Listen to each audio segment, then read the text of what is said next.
मौत को मात दे सकता है, या फिर कभी कभी मौत खुद ब खुद रुक जाती है किसी के इशारे पर, किसी की वजह से जो शायद हमारी आपकी समझ से परे है। क्योंकि अहमदाबाद में जलते विमान की लपटों में जब एक इंसान बचा तो सारी दुनिया के मन में यह सवाल आया कि इसे आप ईश्वर का चमत्कार कहें या फिर यमराज की मेहरबानी। क्या यह किस्मत थी, या सही समय पर सही सीट पर बैठना, या फिर कुछ ऐसा जिसे हम और आप समझ नहीं सकते।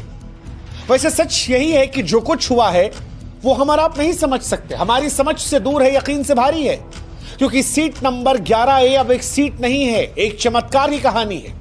एक ऐसी कहानी जो हमें याद दिलाती है कि जिंदगी कितनी भी नाजुक क्यों ना हो, कभी कभी मौत को चुनौती दे सकती है।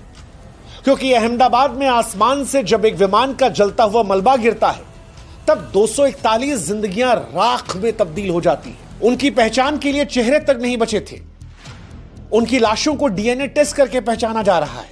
लेकिन तब एक शख्स आग की गिरफ्त से खुद चलकर बाहर आता है। उस शख्स से कपड़े झुलसे हुए होते हैं, सांसें धुएं में उलझी हुई होती हैं, शरीर में खरोच होती है, पर वो जिंदा रहता है।